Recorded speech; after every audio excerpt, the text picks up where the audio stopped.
Hello everyone, आप सभी का स्वागत है लेट्स स्टडी द बेसिक में। आज हम कवर करें NCERT class 6 math basic geometrical ideas exercise 4.3। Basically 4.3 में एंगल्स के बारे में है, तो आज हम एंगल्स के बारे में जानेंगे कि एंगल्स क्या होते हैं, उनको हम कैसे लिख सकते हैं। ठीक है, तो चलिए स्टार्ट करते हैं।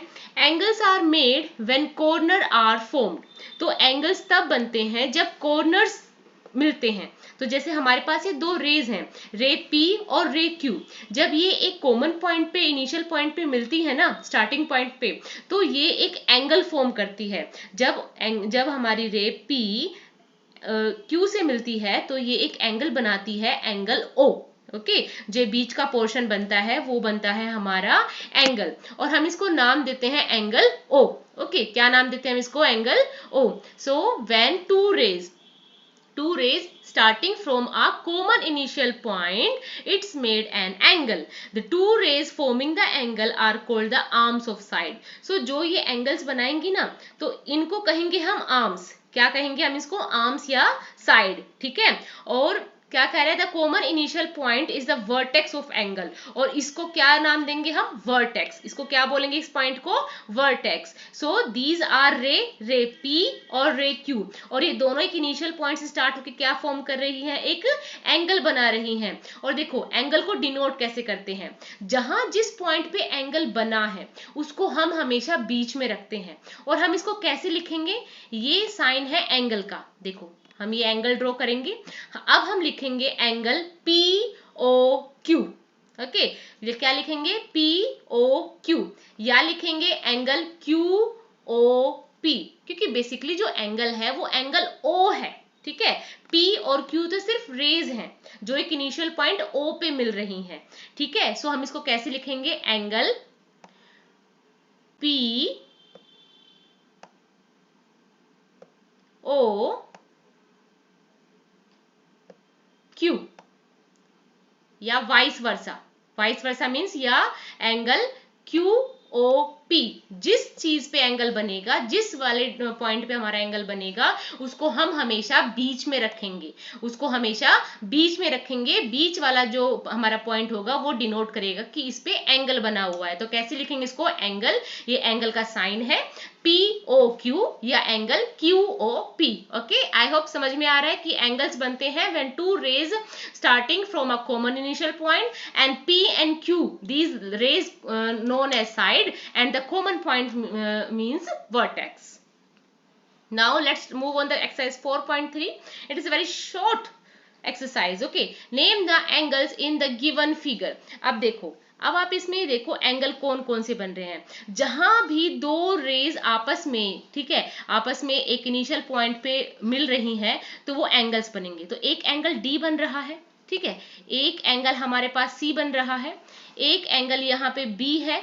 ठीक है, क्योंकि यहाँ पे दो लाइनें आपस में एक पॉइंट पे मिल रही हैं, और यहाँ एंगल ए है। अभी मैंने स्टार्टिंग में फॉर्मिंग बताई है, आप कैसे देखोगे? देखो, अगर हम ए को रखते हैं सेंटर में, अगर ए को एंगल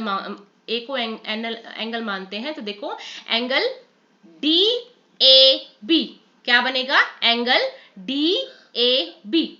ठीक है, और अगर मैं बी को मानती हूं एंगल, तो ये बनेगा ए बी सी। और अगर मैं सी को सेंटर में एंगल मान के रखती हूं तो डी सी बी।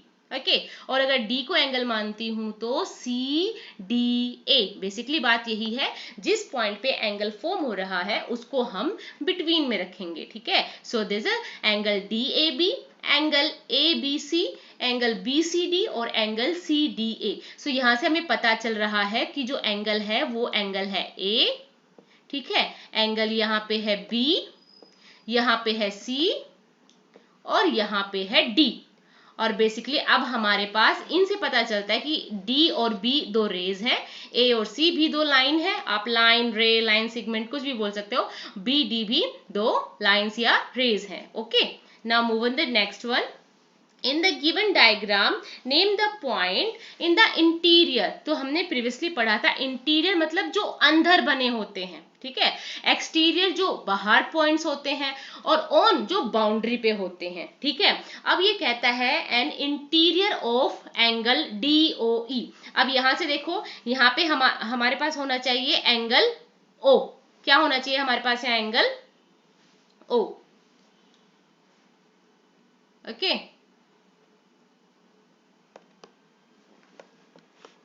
ठीक है, हमारे पास एंगल होना चाहिए ओ। तो अब हम मूव करते हैं, देखो अगर O होगा तो हमारे पास क्या बनेगा फॉर्मेशन, DOE। DOE ये छोटा वाला जो पोर्शन होगा DOE, देखो DOE सिर्फ ये वाला देखना है और इंटीरियर इसके अंदर का देखना है। तो इसके अंदर कौन सा पॉइंट है, सिर्फ A। इसके अंदर कौन सा पॉइंट है, सिर्फ A। Okay, now in the exterior of EOF, ये हमारा EOF। अब इसके एक्सटीरियर देखना है, तो देखो इसके एक्सटीरियर क्या होगा, CAD। ठीक है, क्या क्या होगा, CAD। जो इस एरिया से बाहर है वो सारे पॉइंट काउंट होंगे, तो CA और D। अब है ऑन EOF। EOF, अब देखो E और F के बीच पे के ऊपर बिल्कुल ऑन द बाउंड्री कौन कौन सा है, तो हमारे पास एक पॉइंट है E, एक पॉइंट है B, एक पॉइंट है O और एक पॉइंट है F। हमें पॉइंट डिनोट्स करने हैं ना। तो देखो जो इंटीरियर होंगे DOE के वो A होगा, जो एक्सटीरियर होगा FOE के वो C, A और D होगा, और जो ऑन होगा वो EOF की कौन सा होगा, E होगा हमारे पास, B होगा, O होगा और F होगा। ठीक है, पॉइंट्स बताने हैं, पॉइंट्स यही हैं। Now draw rough diagram of two angles such that they have one point in common। अब देखो आप कोई भी कर दो और यहाँ पे मतलब एक ही कॉमन पॉइंट होना चाहिए। ठीक है, और ये देखो अभी जो रेस जा रही है, अब क्या हो रहा है, एक ही कॉमन पॉइंट है, एंगल अभी एक बन रहा है। अभी देखो आप एक को, अब इसने कहा है दो एंगल बनाने हैं, तो देखो यहाँ पे हमारे पास दो एंगल्स आ गए ना, दो एंगल, और इनका जो कॉमन पॉइंट है वो क्या है, एक ही कॉमन पॉइंट है। अब आप इनके नाम लिख दो, आपने A लिख दिया, ठीक है, यहाँ पे B लिख दिया, C लिख दिया, ठीक है, पर इनका जो कॉमन पॉइंट है वो एक ही है, क्या है वो O है, क्योंकि वो एक ही कॉमन पॉइंट से निकल रहे हैं। नाउ 2 पॉइंट्स इन कॉमन, अब 2 पॉइंट्स कॉमन होने चाहिए, तो देखो एक ही लाइन पे 2 पॉइंट्स कॉमन है, 1 और 2, ठीक है, 2 पॉइंट कॉमन हो गए।